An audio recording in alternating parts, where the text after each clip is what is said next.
ಈಗ ಮಾನ್ಯ ಜನಪ್ರಿಯ ಶಾಸಕರಾದ ಎಸ್ ಆರ್ ವಿಶ್ವನಾಥ್ ಅವರ ಗೃಹ ಕಚೇರಿಯಲ್ಲಿ ಮಂಡಲದ ಅಧ್ಯಕ್ಷರ ಒಂದು ಕೊಠಡಿಯನ್ನು ಇವತ್ತು ನೂತನವಾಗಿ ಪ್ರಾರಂಭ ಮಾಡಿದ್ದೇವೆ.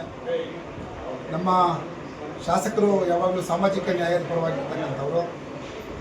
ಇಲ್ಲಿ ಬರ್ತಕ್ಕಂಥ ಎಲ್ಲ ಪದಾಧಿಕಾರಿಗಳಿಗೆ ಮತ್ತು ಏನು ಜನ ಬರ್ತಾರೆ ಅವರಿಗೆ ಸೌಹಾರ್ದಯುತವಾಗಿ ಕುಳಿತುಕೊಂಡು ಮಾತಾಡಲಿಕ್ಕೆ ಅವಕಾಶ ಆಗೋ ರೀತಿಯಲ್ಲಿ ಮತ್ತು ಪಕ್ಷದ ಕಾರ್ಯಕ್ರಮಗಳನ್ನು ರೂಪಿಸುವ ನಿಟ್ಟಿನಲ್ಲಿ ಒಂದು ಕಚೇರಿ ಅವಶ್ಯಕತೆ ಇದೆ ಅಂತೇಳಿ ಅವರೇ ಕರೆದು ಒಂದು ಕೊಠಡಿಯನ್ನು ಅಧ್ಯಕ್ಷರ ಕೊಠಡಿಯಾಗಿ ಹೇಳಿ ಒಂದು ಇದು ಮಾಡಿದ್ದಾರೆ. ಮೊದಲನೇದಾಗಿ ಅವರಿಗೆ ನಾನು ಅಭಿನಂದನೆಗಳನ್ನು ತಿಳಿಸೋದಕ್ಕೆ ಇಷ್ಟಪಡ್ತೀನಿ.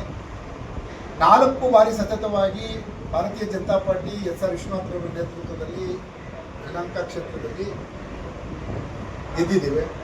5ನೇ ಬಾರಿಯಾಗಲಿ 6ನೇ ಬಾರಿಯಾಗಲಿ ಖಂಡಿತವಾಗ್ಲೂ ಅವರ ನೇತೃತ್ವದಲ್ಲಿ ಗೆಲ್ಲುವ ನಿಟ್ಟಿನಲ್ಲಿದ್ದೇವೆ. ಇಲ್ಲಿ ಪಕ್ಷ ಸಂಘಟನೆಯಲ್ಲಿ ಯಾವುದೇ ರೀತಿಯಾದಂಥ ಕೊರತೆ ಇಲ್ಲ.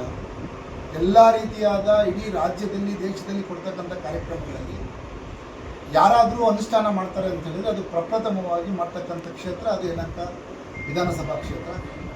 ಹಾಗಾಗಿ ಸಂಘಟನಾತ್ಮಕ ದೃಷ್ಟಿಯಿಂದ ಮತ್ತಷ್ಟು ಹೆಚ್ಚು ಸಂಘಟನೆಗೆ ಒತ್ತು ಕೊಡುವ ನಿಟ್ಟಿನಲ್ಲಿ ಕಚೇರಿಯ ಅವಶ್ಯಕತೆಯನ್ನು ಮನಗಂಡು ಈ ಕಚೇರಿಯನ್ನು ಪ್ರಾರಂಭ ಮಾಡಿದೆ.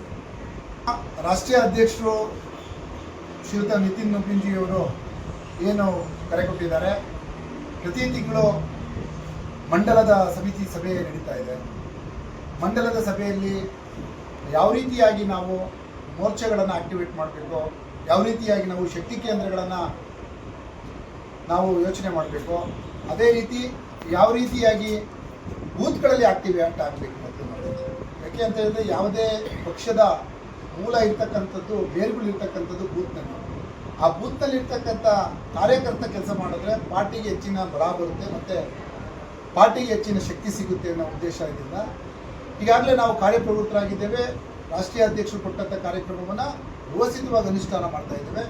ಎಲ್ಲ ಮೋರ್ಚಾಗಳ ಸಭೆ 2ನೇ ವಾರ ಮುಗಿದಿದೆ. ಮಂಡಲ ಸಮಿತಿ ಸಭೆ 1ನೇ ವಾರ ಮುಗಿದಿದೆ. ಈಗ 3ನೇ ವಾರದಲ್ಲಿ ನಾವು ಮಹಾಶಕ್ತಿ ಕೇಂದ್ರಗಳ ಸಭೆಯನ್ನು ಆಯೋಜನೆ ಮಾಡ್ತಾ ಇದ್ದೇವೆ. ಒಂದಷ್ಟು ಸಭೆಗಳು ಆಲ್ರೆಡಿ ಆಗುವ ನಿಟ್ಟಿನಲ್ಲಿದೆ ಮತ್ತು ಎಲ್ಲವೂ ಸಮಯಕ್ಕೆ ಸರಿಯಾಗಿ ಮುಗಿಯುತ್ತೆ. ನಂತರ 4ನೇ ವಾರ ಬೂತ್ಗಳಲ್ಲಿ ಸಭೆಗಳಾಗಬೇಕು ಮತ್ತು ಯಾವ್ಯಾವ ಕೆಲಸಗಳಾಗಬೇಕು, ಯಾವ ರೀತಿ ಪಕ್ಷದ ಯೋಜನೆಗಳನ್ನು ಅನುಷ್ಠಾನ ಮಾಡಬೇಕು, ಪಕ್ಷದ ಕಾರ್ಯಕ್ರಮಗಳನ್ನು ಯಾವ ರೀತಿ ಬೂತ್ನಲ್ಲಿ ಅಳವಡಿಸಬೇಕು, ಯಾವ ರೀತಿ ಜನಗಳಲ್ಲಿ ಜಾಗೃತಿಯನ್ನು ಮೂಡಿಸಬೇಕು ಅನ್ನೋ ನಿಟ್ಟಿನಲ್ಲಿ ವ್ಯವಸ್ಥಿತವಾಗಿ ಕಾರ್ಯಕ್ರಮಗಳನ್ನು ರೂಪಿಸ್ತಾರೆ. GBA ಚುನಾವಣೆನ ಈಗ ಮಾಡಲೇಬೇಕಾದ ಅನಿವಾರ್ಯತೆ ಇದೆ. ಸರ್ಕಾರ ಎಷ್ಟೇ ಮುಂದಾಟ ಮಾಡಿದ್ರು ಕೂಡ GBA ಚುನಾವಣೆ ಆಗುತ್ತೆ.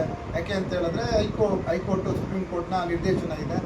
ಖಂಡಿತವಾಗಿ 7ಕ್ಕೂ 7 GBAನ ನಮ್ಮ ಮಾನ್ಯ ಶಾಸಕರಾದಂಥ ಎಸ್ ಆರ್ ವಿಶ್ವನಾಥ್ ಅವರ ನೇತೃತ್ವದಲ್ಲಿ ಭಾರತೀಯ ಜನತಾ ಪಾರ್ಟಿಯ ಮುಖಂಡರ ಮತ್ತು ಕಾರ್ಯಕರ್ತರ ಪರಿಶ್ರಮದಿಂದ ಎಲ್ಲ ಸೀಟ್ಗಳನ್ನು ಗೆದ್ದರು.